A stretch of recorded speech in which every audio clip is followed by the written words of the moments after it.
राधे राधे, जय श्री कृष्णा दोस्तों। आप सभी को देव दिवाली की बहुत बहुत बधाई हो।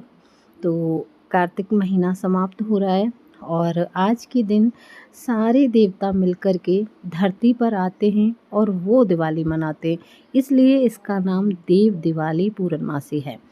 तो हम सब ने पूरे महीने अच्छे से मनाए, दीपदान किए, किसी ने जैसा भी जिससे हुआ दान किया, सब ने पूजा पाठ किए, कोई कार्तिक नहाया और किसी ने तुलसा जी का विवाह कराया।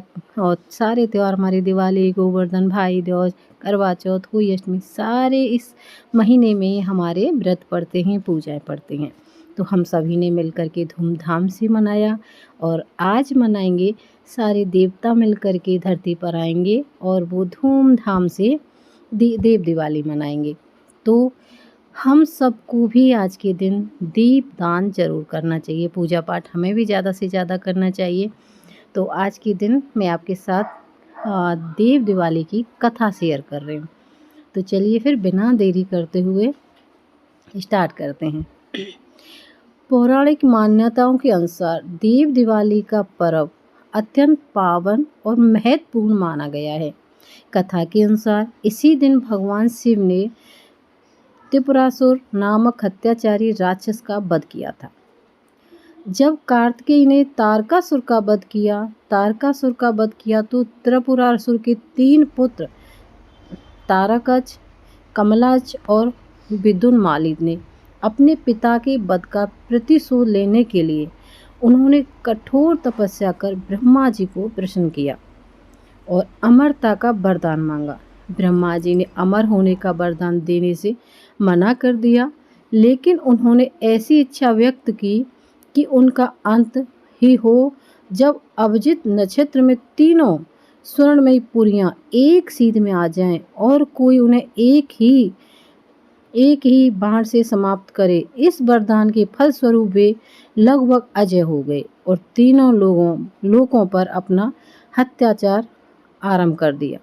धीरे धीरे त्रिपुरासुर यानी तारकाच और उसके अन्य भाइयों के अत्याचार स्वर्गलोक, पृथ्वीलोक और पाताल लोक तक फैल गए।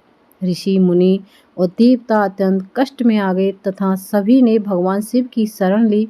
जगत के कल्याण हेतु भगवान शंकर ने दुष्टों के विनाश का संकल्प लिया।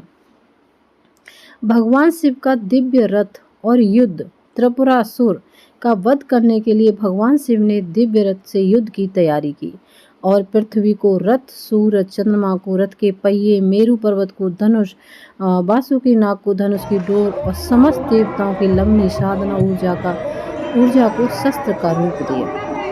समय आने पर जब अभिजीत नक्षत्र में तीनों पुरियां एक ही रेखा में आई, तब भगवान शिव ने एक ही दिव्य बाण से उन तीनों पुरियों को भस्म कर दिया और त्रिपुरासुर का अंत हुआ।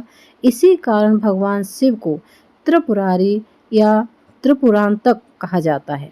देवताओं का आनंद उत्सव देव दिवाली त्रिपुरासुर के विनाश के बाद समस्त देवताओं में हर्ष की लहर दौड़ गई। देवताओं ने कार्तिक पूर्णिमा के दिन काशी में दीप प्रज्वलित कर विजय उत्सव मनाया। तभी से ये दिन देव दिवाली के रूप में मनाया जाने लगा, अर्थात देवताओं की दिवाली। वाराणसी में देव दिवाली का उत्सव अत्यंत भव्य होता है। गंगा घाटों पर लाखों दीप प्रज्वलित किए जाते हैं। समस्त घाट प्रकाश से आलोकित हो उठते हैं। गंगा में दीपदान किया जाता है। घाटों पर भजन, कीर्तन, गंगा आरती और सांस्कृतिक कार्यक्रम संपन्न होते हैं।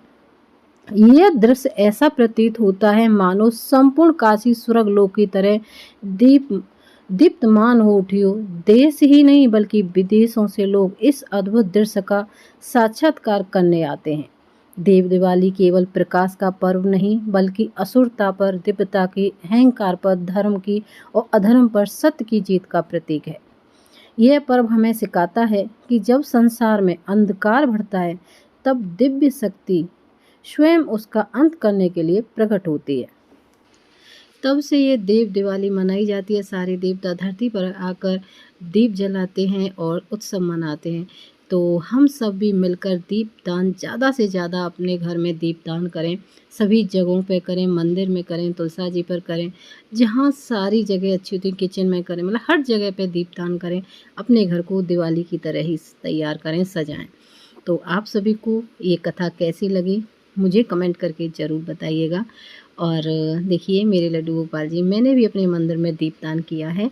तो आप सभी को देव दिवाली की बहुत बहुत बधाई। मिलती हूँ एक और वीडियो में, तब तक के लिए बाय फ्रेंड्स, राधे राधे, जय श्री कृष्णा। राधे राधे कमेंट में लिखना।